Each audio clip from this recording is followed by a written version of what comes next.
Hola, bienvenidos y bienvenidas a nuestra cuarta, quinta clase, no me acuerdo. Sí, de ahora en adelante voy a poner la cámara. Tal vez pueda entregar mejor el mensaje si me ven, no sé, poner cara o gesticular, pero evidentemente creo que va a aportar. No se distraigan tanto con el desorden detrás, eh, pero bien, partamos. Le- la cámara la tengo arriba del computador, así que no se distraigan porque tampoco miro a la cámara, sino que voy a estar mirando mayormente la pantalla, ¿vale? Así que bien, empecemos. Ya habíamos visto biomoléculas, vimos lo que podían hacer las enzimas y ahora vamos a partir viendo l- una serie de órganos y sistemas a lo largo de estas próximas clases y por una cuestión de hilo conductor vamos a partir por el sistema digestivo. Habíamos visto más o menos lo que podía ser una enzima, así que vamos a aprovechar esos conocimientos para entender cómo el sistema digestivo aprovecha lo que le entra como alimento y cómo básicamente rompemos todos estos enlaces para producir un nutriente.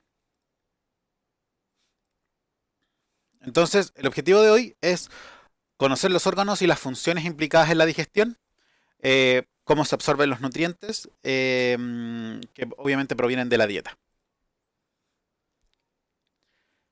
Bien, todo parte obviamente por la boca.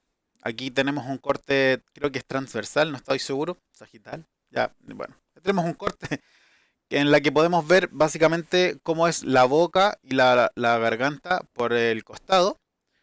Eh, Aquí probablemente yo voy a hacer algunos gestos que ustedes van a repetir, pero si ustedes con la lengua se tocan el paladar, van a ver que al principio es muy duro, pero hacia atrás llega un momento en que es como un poco más esponjoso y es más suave. Es porque básicamente aquí tenemos un huesito y atrás tenemos básicamente una mucosa más que hueso. Esto provoca un reflejo de que cuando los alimentos ya están bien atrás en la boca, eh, entre comillas, obligan como un reflejo a tragar. Entonces, si básicamente no quieren tragar un alimento, basta con que lo tengan en la parte de adelante de la boca. ¿Ok? Los dientes, yo creo que en básica se tienen que acordar un poco de las funciones de los dientes. Sí, los incisivos cortan, los caninos desgarran o trituran, obviamente los molares muelen, eh, que básicamente es para romper físicamente todos los pedazos de comidas que podemos tener. Ahora, evidentemente, esto se rompe físicamente, pero el fin último es hacer una digestión química. ¿Por qué razón? Se hace una digestión física porque se rompe con los dientes, pero la saliva tiene unas cuantas enzimas, la más importante es la ptialina o la milasa salival, que yo les hice investigar en una de las tareas, que básicamente rompe el almidón, que es una tremenda función. El almidón, recuerden que es el azúcar que tenía la papa, el arroz, principalmente, que es básicamente el azúcar que usaban las plantas como reserva energética. Y lo rompe de dos en dos. Ya vamos a ver una foto que va a mostrar mejor cómo es el funcionamiento de la milasa salival. Lo importante es que aquí nace un término importante y es el bolo alimenticio. El bolo alimenticio es esta mezcla entre comida y saliva que se produce en la boca. Esta obviamente, como les conté recién, cuando avanza hacia atrás en la boca, por reflejo se traga. Y aquí tenemos, de hecho, el monito como la representación de un bolo alimenticio siendo tragado por el esófago. Tenemos aquí la epiglotis, que es básicamente esta membranita como cartilaginosa que me permite cerrar el paso entre el esófago y la tráquea, para que básicamente los alimentos no se vayan por el sistema respiratorio.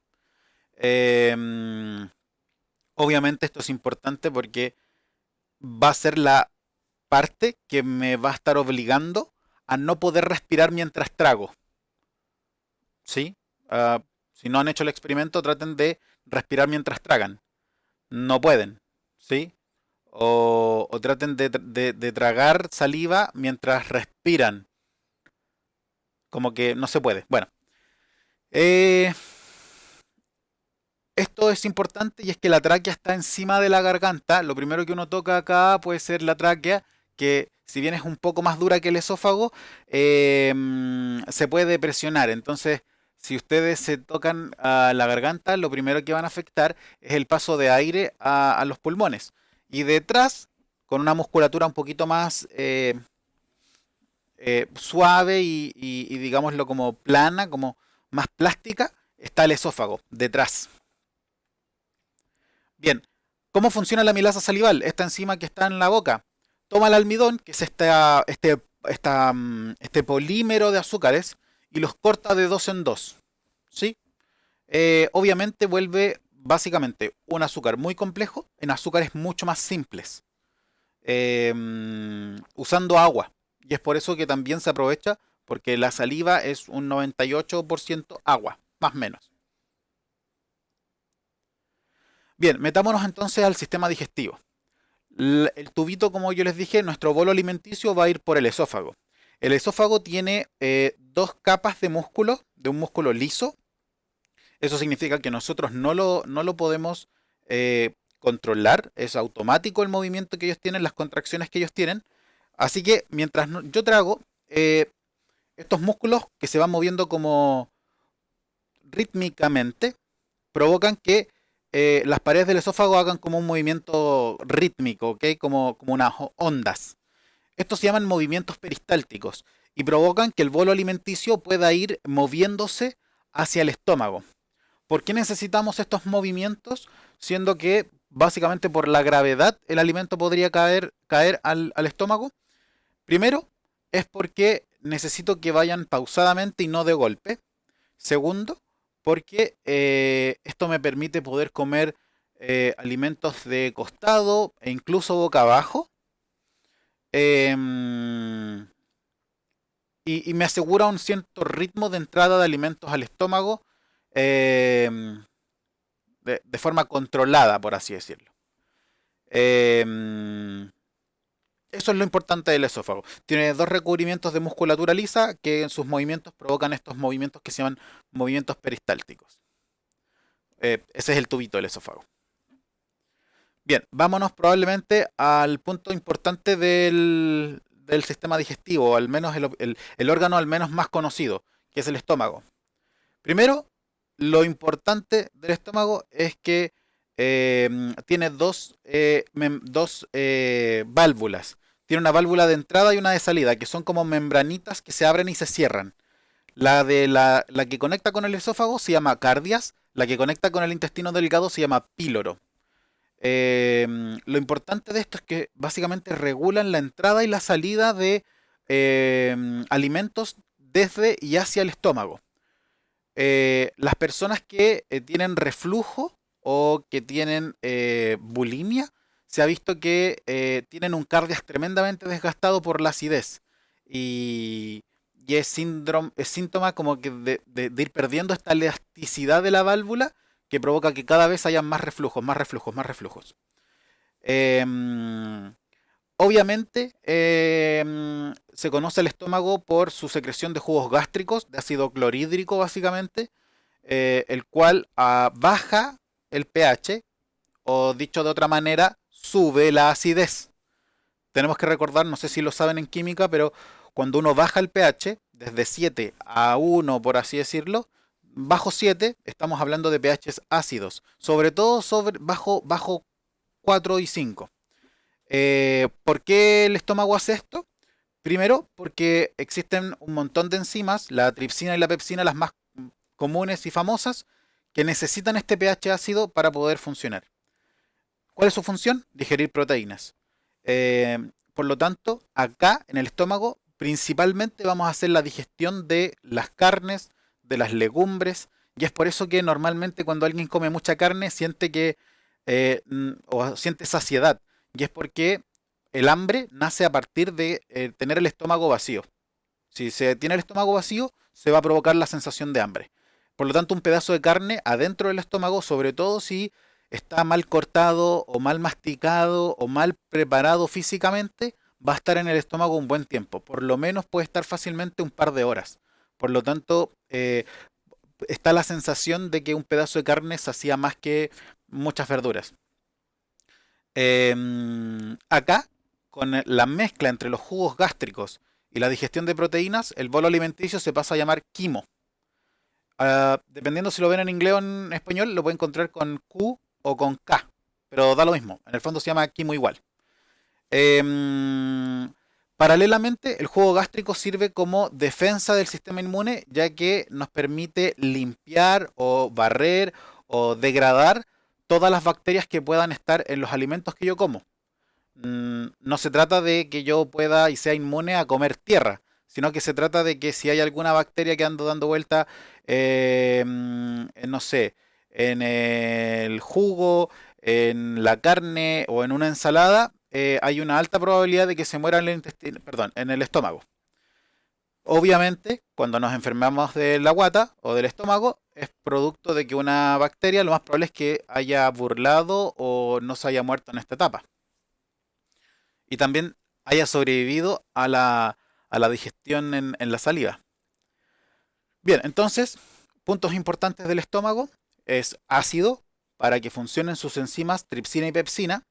eh, que por si acaso la tripsina y la pepsina son holoenzimas, ¿ok? Antes del pH ellas se llamaban tripsinógeno y pepsinógeno. Entonces con el pH se transforman en sus formas activas y pueden digerir proteínas. Y lo otro importante es que el bolo alimenticio se transforma en quimo. Entonces, vamos a pasar por el píloro. Lo importante del píloro es que va a estar regulando la cantidad de materia que sale del estómago y entra al intestino delgado. ¿Por qué es tan importante regular este paso? Porque si dejara pasar todo de inmediato, primero, las cosas no se degradarían, no sería una buena digestión en el estómago. Y segundo, provocaría una acidez en el intestino delgado.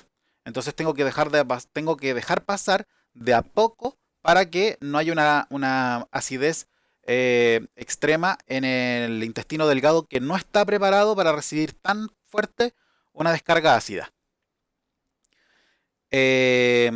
Aquí parte del parte del intestino delgado, que es un tubo bien flexible, de más o menos 7 metros de largo en promedio, dependiendo de la persona. Y la primera parte del intestino delgado se llama duodeno, que es esta parte eh, como C que hay acá. Creo que en la siguiente diapositiva lo doy vuelta, no estoy seguro, pero lo vamos a ver, que es una curva que hay acá. Luego está el yeyuno, que es la gran parte del intestino, que son esta serie de vueltas, en donde se hace principalmente la absorción de nutrientes. Y al final está esta vueltecita chiquitita, que es el ilion, que comunica con el intestino grueso. Acá el modelo tiene como un espacio ahí, pero quiero que entiendan que aquí está la conexión. ¿Ya? Entonces, el orden es duodeno, yeyuno, ilion. Y la importancia del duodeno, que obviamente esta zona tiene que estar un poco preparada para recibir jugos ácidos desde el estómago, el quimo. Em, Acá suceden varias cosas. Este modelo no lo tiene, pero lo vamos a ver al final de la clase.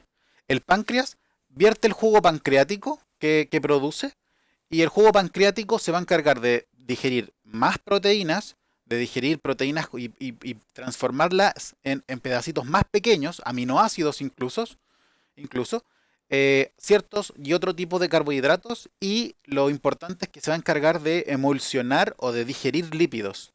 Quiero que entiendan que los lípidos hasta este momento no han sido tocados, porque básicamente es como lo que ocurre en un vaso de agua. Si ustedes un vaso de agua le echan aceite, quedan separadas. Por lo tanto, todo lo que yo haga en el agua, enzimas, digestiones y etcétera, jamás tocaron a la parte lipídica. En esta parte, el jugo pancreático comienza como a revolver las grasas con el agua que hay, entre comillas, a esta altura, y sí empiezo a degradar y a digerir los lípidos. Además, el hígado produce bilis, que es básicamente un jugo conocido porque hace que eh, la gente se sienta como media amarillenta. Bueno, no importa. El hígado produce bilis. El hígado no lo vierte al sistema digestivo, sino que se lo pasa a la vesícula biliar. Y la vesícula biliar lo vierte en el intestino delgado. ¿Qué hace la bilis? Es un líquido que ayuda a emulsionar y a digerir las grasas. Cuando uno tiene una dieta alta en grasas, sobre todo en grasas, digamos, trans o más como de ácidos grasos saturados, como las que vienen de origen animal, se empiezan a formar pequeñas como costras, pequeñas piedrecitas en la vesícula biliar y si estas se acumulan, pueden hacer como una especie de cálculos renales, pero en esta vesícula. Y esto se opera. Am, entonces, en el duodeno va a estar saliendo el quimo y van a estar entrándole la bilis de la vesícula biliar y el jugo pancreático del páncreas. Todo esto para seguir digiriendo, para seguir rompiendo enlaces y provocando que las grandes moléculas se transformen en pequeños pedacitos. Em, a la altura del yeyuno voy a tener una serie de microvellosidades, que también las vamos a ver más adelante, que se van a encargar como de absorber todos los nutrientes. Ya estos bloques pequeños que yo tengo de aminoácidos, ácidos grasos, azúcares muy muy simples, se van a absorber en el intestino delgado. El intestino delgado está rodeado de muchas arterias capilares que se van a encargar de llevar todos los nutrientes que tengo en el yeyuno o en el intestino delgado en general a la sangre.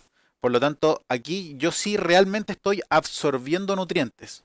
Hasta el momento estaban en mi sistema digestivo, pero cuando pasan al sistema circulatorio, a la sangre, yo sí puedo decir que ya asimilé ese nutriente, o al menos ya está a disposición para hacer lo que yo quiera. Em, y al final en el ilion es simplemente la parte que tiene una modificación para poder conectarse con el intestino grueso. De hecho, ahora está, y ahora van a ver justo la C, que es como el quiebre que tiene el duodeno, miren. Esta es la C, ahí se nota bien, que es básicamente la porción del duodeno, y eso sería. Entonces, ay, qué mal que me haya quedado cortado, disculpen, no me di cuenta. Bueno, esta es una foto tomada como de la primera capita del intestino delgado, ¿vale? La primera capita, o sea, por dentro es un tubo hueco por donde va a transitar el quimo y en las micro, en lo que tienen contacto del intestino delgado hacia adentro con el lumen, que se llama, que es esta parte hueca del medio, si uno mirara por adentro, vería obviamente una primera capa de células con la cual está en contacto con el lumen. Esa primera capa de células, tal como lo muestra esta foto, que también la tomé, no, esta foto sí, esta foto sí la tomé del libro, de su libro de clases, me pareció una muy buena imagen, muestra cómo realmente es por dentro el intestino delgado. Fíjense, yo rompo un pedacito de intestino delgado y la parte que mira hacia el lumen, esta parte como el huequito, el hoyo que hay dentro de este intestino delgado se llama el lumen, ¿ok? La superficie que toca el intestino por dentro es así, es muy irregular, pero muy como con pelitos.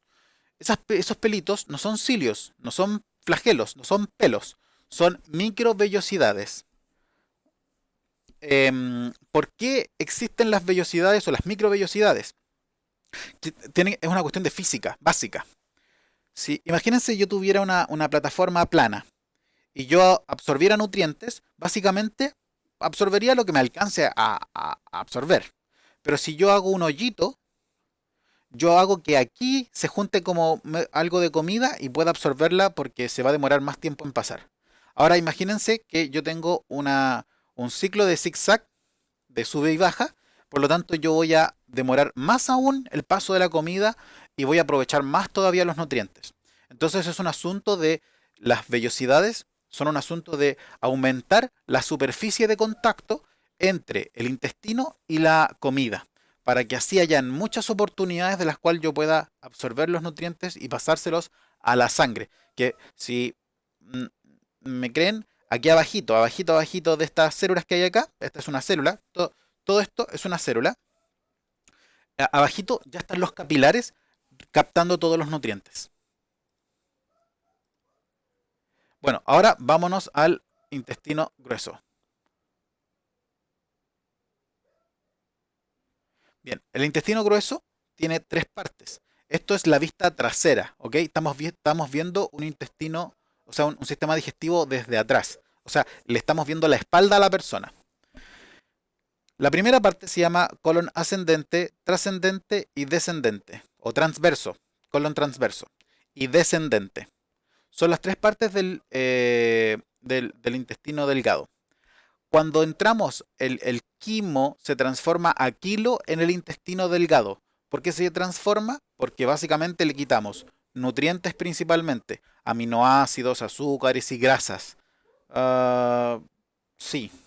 Entonces queda como una bola un poquito menos nutritiva si lo queremos poner así. Eso se llama kilo. Entonces entra el kilo al intestino grueso. El intestino grueso es simplemente estas tres partes que tienen más o menos en promedio 1,5 metros de largo. O sea, es bastante más corto que el intestino delgado. Es bastante más grueso, por eso se llama grueso. Y parte con una pequeña colita que es el apéndice.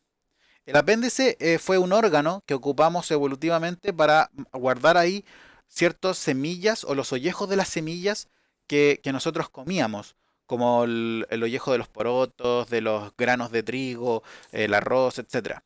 De las lentejas, de los garbanzos, cuando teníamos una dieta vegetariana.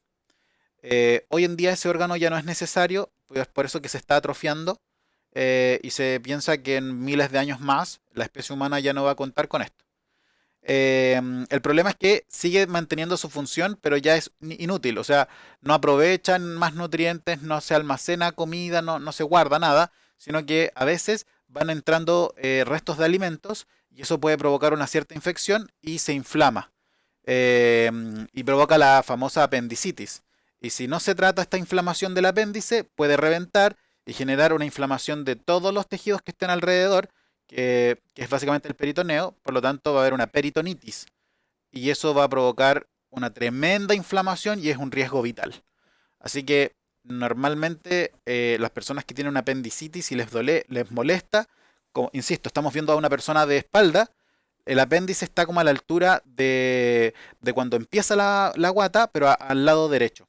¿Ok? Como justo en el plique con la cadera, a más o menos a esa altura. De hecho, cuando una persona tiene apendicitis, lo que más duele es levantar la rodilla derecha al pecho. O sea, como apretar esa zona, justo esa zona. Y eso duele un montón. Entonces, entra el kilo al intestino grueso. Y acá, obviamente, el kilo va a subir, va a dar vuelta por al lado, se va a ir para el lado izquierdo, va a bajar. ¿Y qué ocurre en el intestino grueso? Aquí se absorbe todo lo que no se absorbió en el intestino delgado, principalmente sales minerales y agua. Por lo tanto, acá es donde yo voy a realmente a formar como las heces fecales, como las deposiciones que se llaman técnicamente. Porque aquí yo voy a regular cuánta agua puedo tomar y cuántos minerales yo puedo tomar. Cuando una persona está enferma y tiene diarrea, lo que ocurre es que en el intestino delgado y en el intestino grueso suelta agua. Principalmente en el delgado en todo caso, suelta mucha agua. Que el intestino grueso no es capaz de recuperar. ¿Ya? Y ante una diarrea uno pierde agua, pierde sales minerales y es por eso que se siente débil y lo más importante es tomar la misma cantidad de agua que uno pierde, ojalá eh, con sales minerales. Creo que una muy buena opción, biológicamente hablando, es tomar estas como bebidas isotónicas, como la Gatorade o la Powerade o los Suco Go que ahora venden en polvo, como para recuperar la cantidad de metabolitos, de iones y agua. Eh, Eso. Lo importante del sistema digestivo, aparte de que absorbe agua y sales minerales, es que vamos a estar haciendo acá una digestión gracias a las bacterias que tenemos. Si bien en el intestino delgado también tenemos ciertas bacterias, en el intestino grueso tenemos un montón. Y aquí es donde se produce la alimentación de algunas bacterias. Si aquí llegó un azúcar, si aquí llegó algún lípido, si aquí llegó quizás algún aminoácido, lo van a tomar estas bacterias. Ahora, dependiendo de cuántos azúcares lleguen y de qué azúcares lleguen, vamos a tener incluso ciertos problemas. ¿Qué tipo de problemas? Por ejemplo, las personas de colon irritable, eh, si bien no tiene que ver con las bacterias, tiene que ver con un mal metabolismo en el intestino grueso y provoca irritación, inflamación, malestar, etcétera. Si por ejemplo a esta altura llegaran, por ejemplo, azúcares provenientes de los porotos, por ejemplo, o ciertas proteínas provenientes de los huevos, por ejemplo, vamos a tener meteorismo, que es básicamente la producción de gases que básicamente todos conocemos. Eh, y todo se produce aquí, en el intestino grueso, porque tenemos muchas bacterias, ¿ok? Muchas bacterias. Lo cual no es malo, son parte de nosotros e incluso muchas de ellas tienen un rol fundamental para ayudarnos en la producción incluso de algunas vitaminas.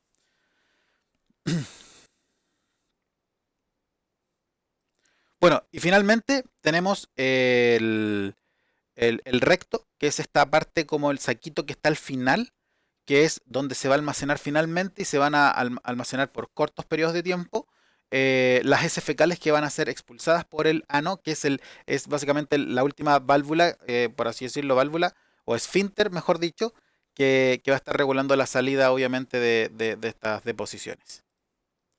Ahí está el esquema completo de lo que es el sistema digestivo. Aquí podemos ver la entrada del esófago, podemos ver el estómago, por fin podemos ver el hígado. El hígado es una tremenda masa que está hacia un lado derecho de las personas. De hecho, el hígado es el segundo órgano más grande después de la piel. Aquí tenemos la vesícula biliar en verde, tenemos el páncreas en amarillo. Recuerden que la vesícula biliar vierte la bilis que viene del hígado y el páncreas sí da derechamente al duodeno el jugo pancreático. Ahí está el intestino delgado, el intestino grueso. De hecho, aquí podemos ver la puntita del apéndice. Y, y básicamente ahí están todas las partes y funciones descritas en la clase para que nosotros comamos un alimento, lo rompamos en sus partes mínimas y los podamos absorber y dar al sistema circulatorio. Chicos y chicas, espero que les haya hecho sentido muchas de las cosas. Cualquier pregunta, cualquier duda, pregunta, queja, las podemos responder en la hora de chat. Así que eso. Espero que les haya servido que yo haya puesto la cámara. Eso, cuídense mucho, que les vaya muy bien y ayuden en sus casas. Cuídense. Chao, chao.